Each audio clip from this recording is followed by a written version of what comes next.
shout it out. Declare over your circumstance. Hallelujah. Lord, today, God, we believe, God, that you are in this place. So what we will do right now is we will raise a hallelujah. We will lift our voices to you, God, because you deserve it. No one deserves it but you, Lord God.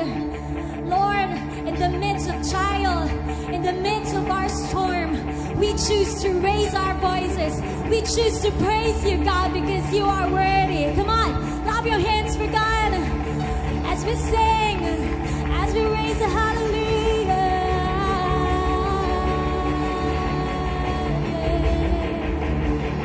I raise a hallelujah in the presence of my enemies. I raise a hallelujah louder than the unbelief. I raise a hallelujah. My weapon is a melody. I raise a hallelujah. Heaven comes to fight for me. Here we go. I'm gonna sing in the middle of the storm. Louder and louder, you're gonna hear my praises roar. Up from the ashes, hope will arise. Death is defeated, the King is alive. Come on, as we lift our voice to God. I raise a hallelujah with everything inside of me. I raise a hallelujah. I will wash the darkness free. I'll raise a hallelujah in the middle of the mystery. I'll raise a hallelujah. Fear you lost, you hold on me. Raise your voice to God. I'm gonna sing in the middle of the storm. Louder and louder, you're gonna hear my praises roar. Up from the ashes, hope will arise. Death is defeated, the King is alive. Come on.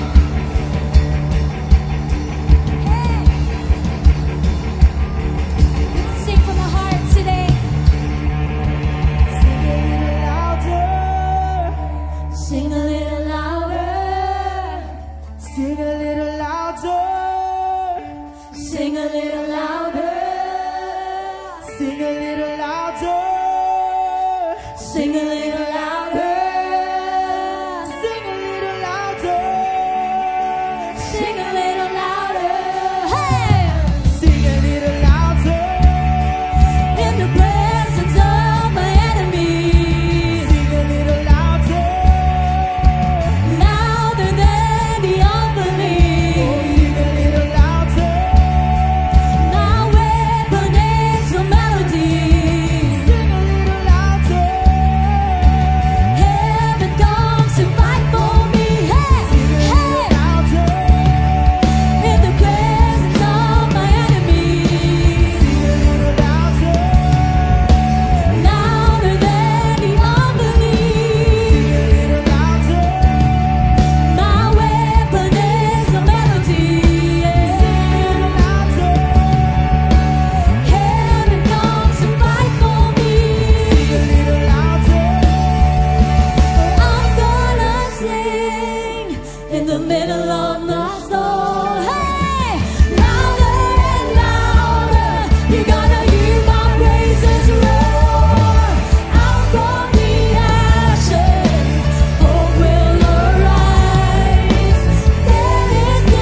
Lord God. You will raise a hallelujah in the presence of the enemy. You will raise a hallelujah in the middle of your storm. Whatever you are going through right now, you will begin to lift your voice to God. You will begin where you are right now. You will just begin to sing a melody unto God. You will raise it like a banner.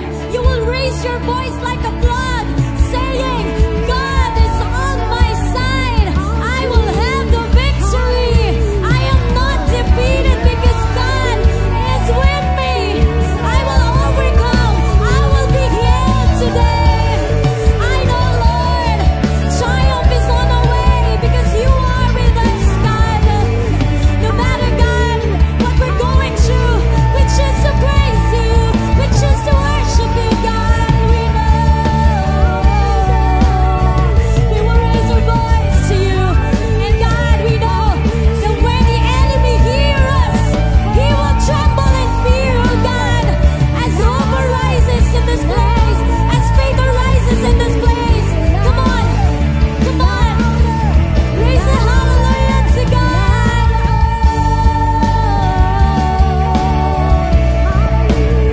I'll raise a hallelujah.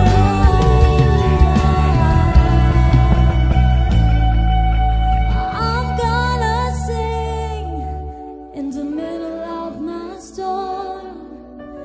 Louder and louder, you're gonna hear my praises roar.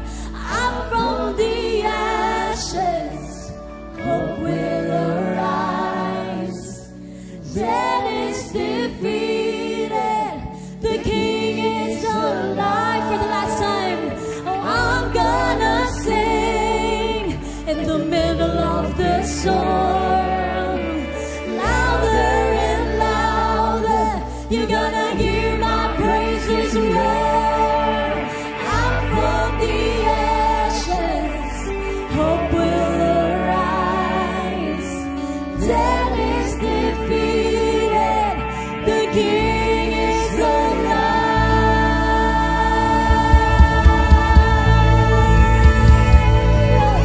Oh, our God is alive forever. Oh, he conquered the dead. Oh, he is victorious. Good morning, everyone. Yes, good morning. Kahit hindi naman siguro morning mo ito mapapanood or hindi talaga morning po ang Young Professional Service ng Amazing Hope, which is called Cutting Edge. But we always say good morning kasi for us, morning represents new opportunity. It represents new chance to live and new chance to make things right. So, good morning sa ating lahat. And today, I want to really thank the Lord for giving us the chance to share the Word of God tonight. Hindi man maganda ang nangyayari ngayon sa ating paligid, sa ating bansa, but I believe that God is not yet done. He's doing something, at naniniwala ako na sa oras na ito, patuloy tayong i-encourage ng Panginoon, patuloy tayong kakausapin ng Panginoon, at salamat sa technology na nagiging dahilan para makapag-share pa rin tayo at makapakinig pa rin tayo ng salita ng Panginoon. Salamat po sa bawat isa na nakikinig at nanonood ngayon. Thank you for spending your time with us, and my prayer is wherever you are right now and whatever your situation is, I want to tell you this. I want you to believe that God is not yet done in your life. He's doing something. Maaaring hindi mo pa ito nakikita. Marami kang question marks ngayon sa buhay. But I want to tell you, He's not yet done. He's doing something. I want you to have faith, and I want you to trust Him with all of your heart. So today, as I share the Word of God today, you know we have a series right now called Adulting 101 in Young Professional, at ito po ay ang series na ito, it speaks about maturity, speaks about how you handle your season. Adulting 101, maturity spurt. When you say spurt, it means a moment, okay? Season lang talaga.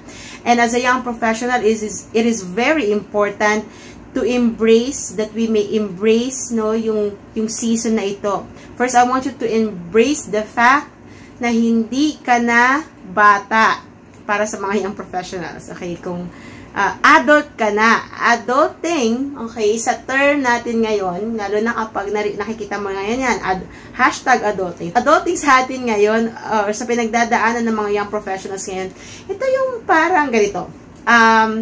Dati, kapag wishlist ang nakalagay sa'yo, bag or anything na shoes or anything na para sa'yo lang. Pero ngayon, okay, gusto mo na, plancha sa damit, okay, washing machine, ganon, okay, mga bagay na pangbahay na. Ito yung dati, pag nag-grocery ka, binibili mo, chicha lang, okay, chocolates lang. Pero ngayon, ang binibili mo na, bigas, raw meat, yan, okay, chicken, fish, toyo, suka, bawang, sibuyas, okay? Truth is, you have to embrace this season and you have to be matured in handling this season. I want to tell you, don't expect something if you're not doing anything. Kapag wala kang ginagawa sa isang bagay, wala ka dapat ini-expect dyan. But if you want maturity, kapag nag-expect ka ng maturity, we have to do something. So, paano ba tayo pa magmamature? Paano ba natin isi-seize yung moment natin, yung season na ito, at mag-achieve pa ng marami sa panahong ito, sa season mo na yan? Whatever your season is, kung ikaw ay kabataan, paano ka pa mag-a-achieve ng marami sa season na meron ka ngayon? Or kung ikaw ay parent na, if you're a mom, you're a dad, paano ka pa mag-a-achieve? If you're a grandparent, paano ka pa magmamature o mag-a-achieve dyan sa season mo na yan? So, I want you to open your Bible with me in the book of Proverbs, where we all know that the book of Proverbs is book of wisdom. Natuturuan tayo ngayon nito ng Panginoon. So, I want you to open your Bible with me in Proverbs chapter 9, verse 6. I'm gonna read in easy-to-read version at sinabi dito ng Panginoon, leave your old foolish ways and live. Advance along the path of understanding. Okay, isang verse lang, magtuturo sa atin ngayon, 3 bagay or 3 ways to maturity. So, basahin natin ulit. Sabi niya, leave your old foolish ways and live. Advance along the path of understanding. So, unang bagay for us to experience this maturity and seize our season, number 1 is live. Live. L-E-A-V-E. Okay? Sabi diyan, leave your old foolish ways. Ang totoo, pag gusto mo mag-mature, maiiwan ka.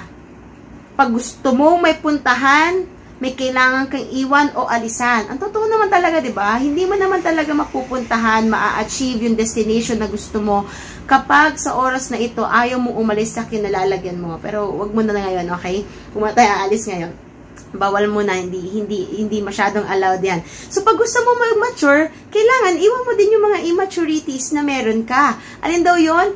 Old, foolish ways. Yung mga matatagal mo nang ginagawa na hindi naman talaga nakakatulong sa'yo. Mga matatagal mo nang ginagawa na hindi naman nakakapagbigay sa'yo ng growth. Iwan mo na daw yan. Mga matatagal ng immaturity sa ating buhay. Now, for example, masyado ka pa rin bang matampuhin? Okay, konting ano lang, nagtatampo ka na. Marami nga daw po ngayon, spiritual tertiary, alam mo yon, mga Christian na masyadong matatampuhin. Kaya lang yung tertiary, pag nagtampo yan, susunod na magpapakamatay na siya. Kaya ingat tayo sa pagtatampo natin. Another thing is, magagalitin ka pa ba? Hindi ko naman sinasabing bawal magalit. Or, hindi ko sinasabi na huwag kang magagalit. But, iba kasi yung nagagalit sa magagalitin. Yung magagalitin, yung konti lang, nakanti ka lang, parang gusto mo nang manuntok, gusto mo nang pumatay, parang gusto mo nang, ano mo yun, manira ng buhay. Or maybe, meron pa rin selfishness sa atin, okay? Well, yung marami kang biniling alcohol, okay? Para sa'yo lang naman pala, okay? O kaya punong-puno ka pa ng pagsiselo sa buhay. So, marami pang immaturities at lahat tayo dumadaan dyan. Pero if we want to experience maturity, may mga kailangan daw tayong iwan. Okay, now, minsan nakala natin, okay na tayo, nakapag-move on na tayo dyan, diba? Pero alam niyo ba, minsan nagmumulto yan. Okay? Kaya ang payo sa atin is leave, iwan. Okay? Itapon mo, alisan or alisin mo sa buhay mo. Huwag mo daw itatago. Minsan kasi nagsisegregate naman tayo sa ating buhay. Okay, medyo hinihiwalay natin yung ganito, sa ganyan. Kaya lang, ang masakit nito, Minsan, nagsisegregate tayo ng mga mali sa tama sa buhay natin, pero hindi mo naman tinatapon. Sinegregate mo lang, inihiwalay mo, pero hindi mo naman tinapon ng tuluyan. Kaya minsan, may pagkakataong bumabalik-balik pa rin siya. Kaya ang sabi ng Bible, sabi niya, leave. Sa other translation, sabi niya, forsake. Kaya talikuran mo daw, alin yon? Old, foolish ways. Alam mo naman, dyan ka pa bumabagsak eh.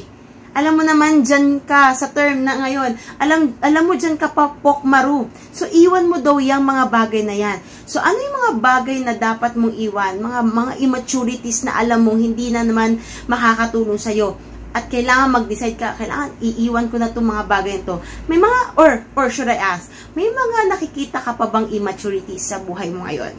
Kasi pag alam mo, pag hindi mo na rin nakikita yung mga immaturities mo, tendency is, hindi na rin tayo mag-grow. Pag tingin mo kasi, wala naman dapat baguhin sa'yo. Pag ang tingin mo, lagi ka namang tama. Okay? Maniwala ka, baka may tama ka na nga. So, ano yung mga dapat mo pang ma-overcome? Ano yung sa mga buhay mo na dapat mo pa ma-overcome? Masyado ka pa bang mainipin sa buhay? Okay? Hindi ka pa rin ba marunong maghintay? Are you too compulsive? Do you still insist what you want? Okay? Are you that close-minded? I tell you, those immaturities are there to live. Andyan sila para iwan. Ganun talaga. May darating sa buhay mo na hindi for keeps. Especially if that something will not help you to grow, will not help you to achieve the level of maturity na gusto mo ma-experience. You know, madalas, the reason why hindi tayo umaangat minsan sa buhay, because of ABC, attitude, behavior, and character. Tatandaan natin to, competency will get you there. Oo, sige, pag magaling ka, pag skillful ka, pag matalino ka, sige, iaangat ka niyan. But character will stay you there. Alam mo, marami sanang magaling. Marami sanang matalino. Na iaangat naman talaga sila ng galing nila. Kaya lang hindi sila tumatagal dun sa posisyon, dun sa pag-angat na yon. Why? Bagsak sa character. Marami sanang magaling sa kumpanya. Kaya lang, nasita lang ng boss, nag-resign agad. You know, marami sana magagaling, marami sana matatalino. Kaya lang, alam mo yun, napagalitan lang, ayaw na agad, umaayaw agad. Kaya importante, binibuild po natin ito. Kailangan nagmamature tayo dito. Okay? Yung, okay ka naman sana, okay ka namang anak, kaya napagalitan ka lang ng isang beses ng magulang mo, and minsan nangyayari naman talaga yun, maglalayas agad. No, may mga ugali kasi na hindi lalapat sa work na meron tayo. That's why we need to level up. Hindi po pwedeng laging nandyan ka lang sa level na yan. Now, sinasabi mo, ginagawa ko naman yung best ko eh, pero talagang parang ayaw, parang hindi umaalis, parang nandyan pa rin siya, okay? Kung ginagawa mo naman yung best mo, sige, tuloy mo lang.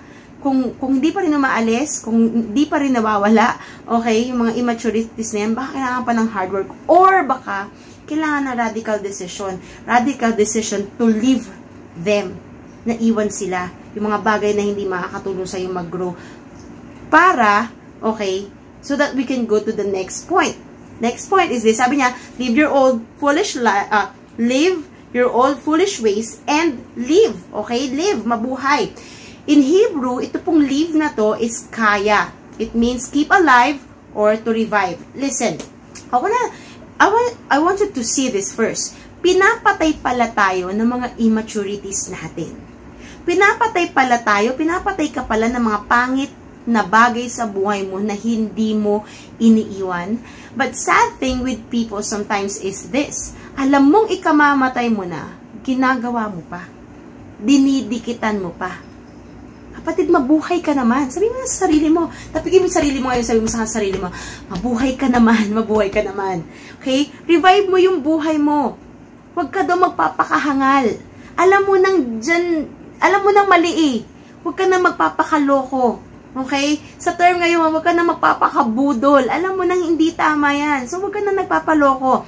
Ano yung mga bagay sa buhay mo na ngayon na kailangan mong i-revive? Una, kailangan bang i-revive yung apoy mo for Jesus? Yung apoy mo as a Christian? Kailangan bang i-revive yung gigil, yung passion mo for discipleship? Or maybe your passion for Jesus? Or your passion for your work? Or your passion mo sa studies mo? Or maybe some of us, ang kailangan ma-revive sa'yo ay finances mo. Or maybe your relationship with the right people. Remember this, every time that you're living the wrong things, you are starting living the right thing. Kapag sinisimulan mong iwasan, alisan ang mga maling bagay, sinisimulan mong mabuhay sa mga tamang bagay and vice versa. Pag sinisimulan mong mabuhay or iwan yung mga maling o yung mga tamang bagay, mga tama sa buhay mo, sinisimulan mo ring mabuhay sa mga mali. But the worst thing about it is that tuwing iniiwan mo ang mga tamang bagay, parang sinisimulan mo na ring mamatay. Kasi papatayin ka ng mga hindi tama na hindi mo iniiwan. So, wag mo hayaang patayin ka ng problema. Wag mo hayaang patayin ka ng bisyo mo, ng wrong mindset, ng negativity na nangyayari ngayon. Wag mo hayaang patayin ka ng pain na yan. Okay? Wag mo hayaan na patayin ka patayin yung pangarap mo just because naka-experience ka ng mga failures. Sabi nga ni Zig Ziglar, failure is not a person, it is an event. So, lahat tayo makaka-experience ng failure. Pero alam mo yung difference ng isang tao naka-experience ng failure at hindi na nagtuloy sa isang tao naka-experience ng failure pero nabuhay pa rin? Alam mo, na-experience ng taong nabuhay pa rin is yung success na hindi na ma-experience ng taong namatay na lang because of failure. So live. And the only way for us to live is Jesus. His Word. Bubuhayin tayo ng salita ng Diyos. His presence. His purpose and plans in our lives. Pag nakikita mo, nalalaman mo yung plans ng Panginoon sa buhay mo, mabubuhay ka, makikita mo, marami pa palang reason at may maganda pa palang reason ako para mabuhay. Anong sinabi ng Bible in John 10:10? Sabi ng Bible, the thief comes only to steal, kill, and destroy. But sabi ni Jesus, I have come that they may have life and have it more abundantly. Si Jesus daw dumating para bigyan ka ng buhay. Truth is, gusto ka ng Panginoong mabuhay. Gusto niya makita mo ang saya ng buhay. Gusto niya ma-experience mo pa yung blessing ng buhay. Gusto niya ma-experience mo yung ganda pa ng buhay. And the reason why you're still alive right now, despite na mga pinagdaanan mo sa buhay, hanggang ngayong nabuhay ka pa, ibig sabihin ng Panginoon, hindi pa siya tapos sa'yo. Marami siyang ipaparanas pa sa'yo. Pero for you to experience and witness those things, you have to live. Kailangan mo mabuhay. Okay? And I want to tell you this, there is more to life. I mean, young professional, listen to this. There is more to life than money. I mean, importante ang pera. Kailangan natin yan.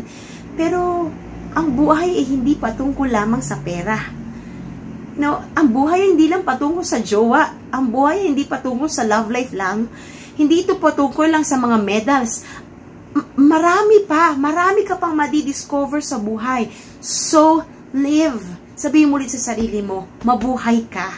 Okay? And lastly, okay, sa last part ng verse natin, sabi yan, advance along the path of understanding. Advance along the path of understanding. And lastly is lead.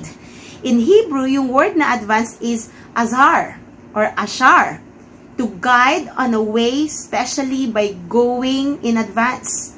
To guide on a way, especially by going in advance. So, pwede ka palang maging leader, pero ang una mo daw i-lead ay yung sarili mo. Saan daw i-lead? Okay? Advance along the path of understanding. I-lead mo daw ang sarili mo sa pag-unawa.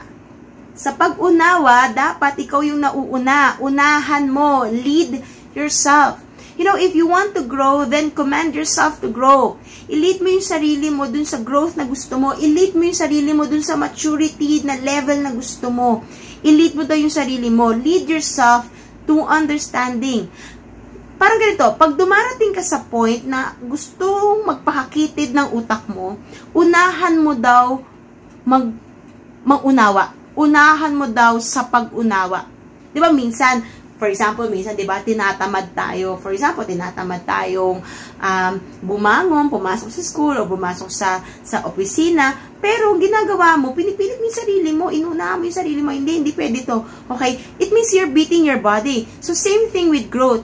We have to beat our own immaturities and lead ourselves to understanding.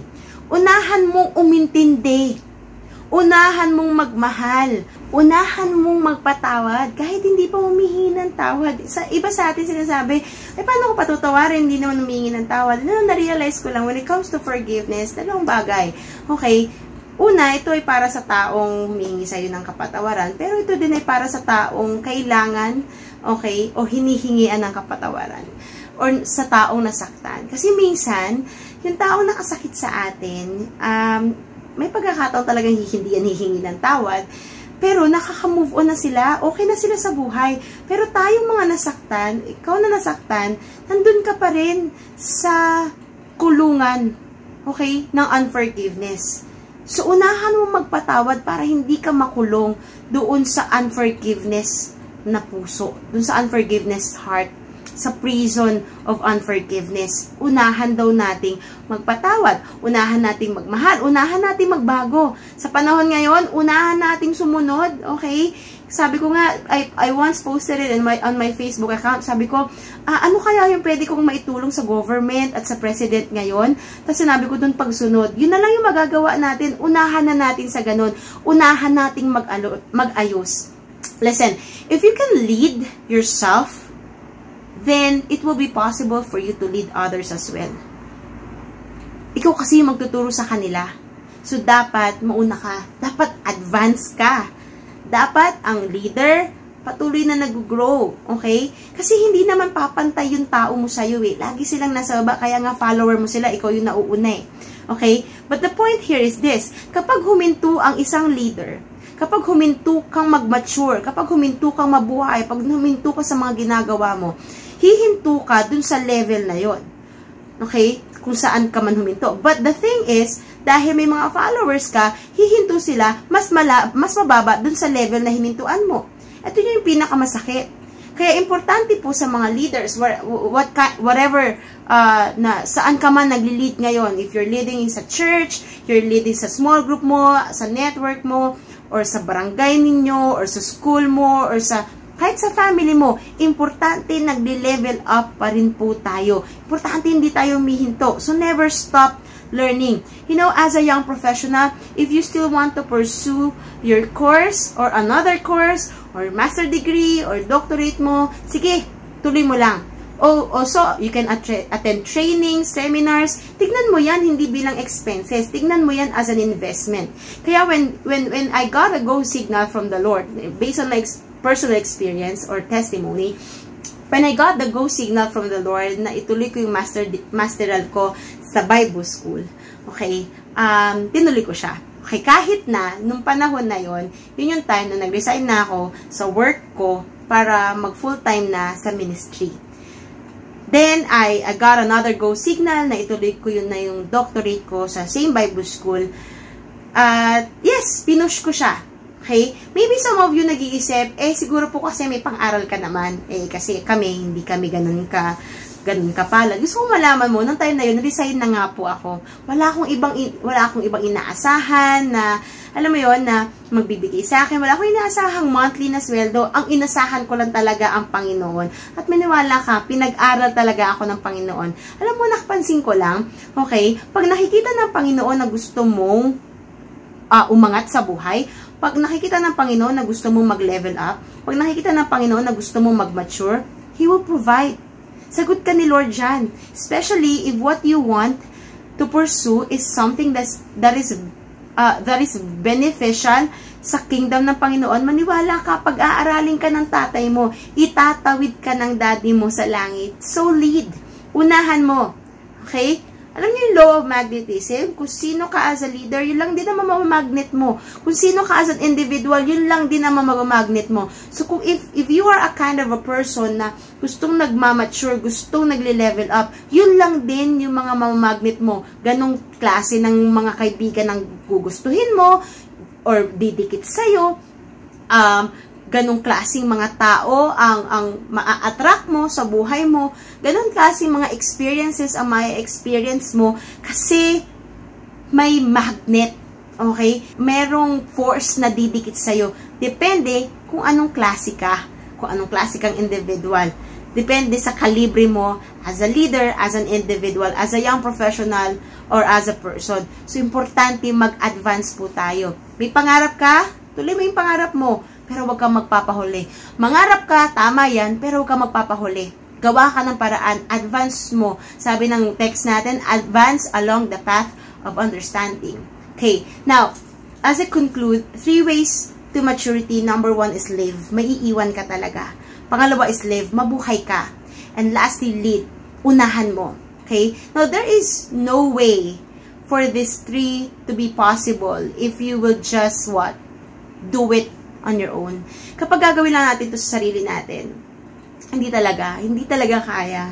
Maybe some of you are can tell right now, Pastora, I tried, pero hindi ko kinaya. But I want to tell you this, you don't have to do it alone. No, Jesus is very much willing na samahan tayo sa journey ng ating maturity. He's very much willing to give us strength, to give us anointing para ma-achieve natin yung gusto pa nating ma-achieve sa buhay. Gusto ng Panginoon, nagle-level up tayo. Gusto niya, kasama niya tayo, okay, or kasama natin siya sa journey na ito. Now, if this your desire right now, if this is your heart's desire, then Lord, I want that. I want you to be with me. Gusto ko samahan mo ako sa journey na ito, sa season na ito. I will lead you in prayer. At sa oras na to, we will just talk to Jesus. No? We will ask the anointing, the power of the Lord, the wisdom and the strength of the Lord to be with us para makayanan natin na mag-level up, na mag-mature pa. So I want you to close your eyes and say this prayer with me. After these words, ulitin mo yung panalangin to at ariin mo sa'yo. I want to tell you this, that tonight or today, God is listening to us. Jesus is listening to us. So sabihin mo sa Panginoon, Lord Jesus, I come to you right now. I know that apart from you, I am nothing. I cannot do anything.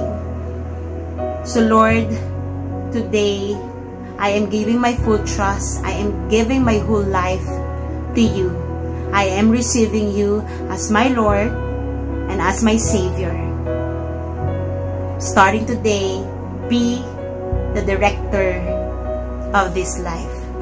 Thank you for loving me, for accepting me, and for forgiving me. In Jesus' name I pray. Amen. Ako na lang po mananalangin. God, today, I pray right now. I thank you, Lord, for your word na nagpapakita sa amin, nagbibigay sa amin ng wisdom kung paano pa kami, Panginoon, magmamature sa season na pinagkakalagyan namin. God, I pray for these people na nakikinig sa iyo ngayon, na nakikinig sa iyong salita, na nanonood ngayon, Panginoon. I pray that you continue, Lord God. First, continue to, Lord God, to give us strength.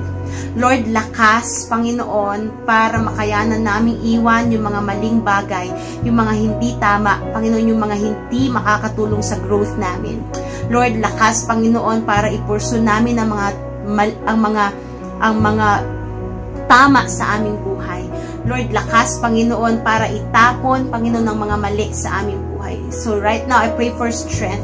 And also, God, I pray, Father God, that you give us, Lord, pakita mo sa aming lahat the real reason, the greatest reason for us to live, Panginoon, the great motivation, Panginoon, sa aming buhay, Panginoon, and that is you, Jesus, that we may live in you, to serve you, God, to worship you, to be with you, to experience your presence, Lord, na sa oras na ito, Panginoon, we will seize the moment na kami ay nabubuhay, at habang kami ay nabubuhay, Lord, let these people, let us, Lord, experience your great blessing. Let us experience, Lord God, yung mga great plans mo pa sa amin, Panginoon. Let us experience, Lord God, the great miracles. Lord, right now, I pray, kung meron mo sa amin ngayon, Panginoon, nakaka-experience ng kahirapan, Lord, I pray right now for your provision. Lord, nagko-command po ako ng healing right now in the name of Jesus, and I'm commanding also that sickness to get out from that body in the name of Jesus. Lord, kung miracle ang kanyang hinihingi, let that person, Lord God, experience that miracle. We believe, Lord, that you are our way maker. May gagawin ka sa panahon, Panginoon, na parang dead end na sa buhay namin. Kikilos ka pa rin, Panginoon, nananampalataya kami, Panginoon, that this is not the end of our lives, Panginoon. Whatever is happening right now in our country, in this world, Panginoon, hindi ito ang aming katapusan, Panginoon, at naniniwala kami, may ginagawa ka, Panginoon, sa amin, O God, that you are for us and you are never against us, Panginoon. Lord, I also pray, Father God, that give us the anointing also to lead. Unang-una, Lord, to lead ourselves, Panginoon, closer to you. Pangalawa, Lord, to lead more people, Lord God, sa iyong paanan, Panginoon, that they also may experience Jesus, you, Jesus, in their lives, that they will also experience a life with Jesus. Panginoon, salamat po, Panginoon. We're claiming all these things. We're claiming your blessings. We're claiming that growth. We're claiming that maturity. In the name of Jesus, we pray. Amen and amen. Yes, are we blessed today? Sabihin mo nga sa pinakamalapit na tao sa'yo, we are blessed. Napakaganda nung kaninang message natin, and let's pray na mangyari ito sa buhay natin. Naniniwala ako na hindi lang ito babago ng puso natin, kundi ng ating buhay. And before we end ngayong araw na ito, we will give to the Lord. Yes, that's right. Alam ko na some of us maaaring may argument kasi may crisis tayong kinaharap, especially hindi lang naman ito patungkol sa ating health, kundi sa ibang aspect rin ng buhay natin. But alam mo ba, sa yung nakikinig ngayon, na isa sa ginagawa ng Bible that time, kapag sila ay mga crisis na pinagdadaanan, ay sila ay naghahandog o nagbabalik sa Lord. Yes, narinig nyo po. Every time na sila ay may mga pinagdadaanan, whether ito ay cause ng kanilang disobedient, ng battle, or even ng kanilang sin, isa sa ginagawa ng mga taong noon ay magbalik sa Panginoon. So, ngayong araw na ito, alam ko na may mga kinaharap tayo, but I encourage everyone na magbalik sa Panginoon. Kagaya nga ni King David sa Bible, nung siya ay dumating sa isang sin at nagkaroon ng disobedient, isa sa ginawa niya, una, he humble himself, at the same time ay nagbigay siya sa Panginoon. So, right now po, meron pong mga lalabas na online banking po, online bank. So, dyan po tayo magpapadala, cutting edger, tayo ay magbibigay through online. Just screenshot po at padala nyo lang po sa amin. So, if you're ready, ngayong araw na ito, manalangin po tayo. Let's pray. Lord, maraming salamat po, Panginoon, sa araw na ito. Unang-una, sa mensahe na ibinigay mo sa amin, Panginoon. We know, God, na kaya namin ito narinig. Very timely ito, Panginoon, sa nangyayari sa amin kasi may gagawin ka pa at hindi ka pa tapos, Panginoon. Lord, dalangin namin na kami po ay samahan mo, Panginoon, as we go, as we walk through your word, O God, ito sa mga narinig namin. At Lord, dalangin ko po na lahat po ng nakikinig ngayong araw na ito, tulungan niyo po sila unang-una magka-breakthrough, O God, magkaroon ng promotion sa kanilang life, O God, and even magkaroon ng expansion ng business, Panginoon. Lord, I also declared, O God, na miracles na mangyari sa kanilang pamilya, Panginoon. At Lord, salamat po kasi Lord, may mga ganitong gathering. And Lord, sa lahat po ng nakikinig, we know, God, that you are not yet done with them, O God. We thank you, God. We honor you. This is our prayer in the mighty name of Jesus.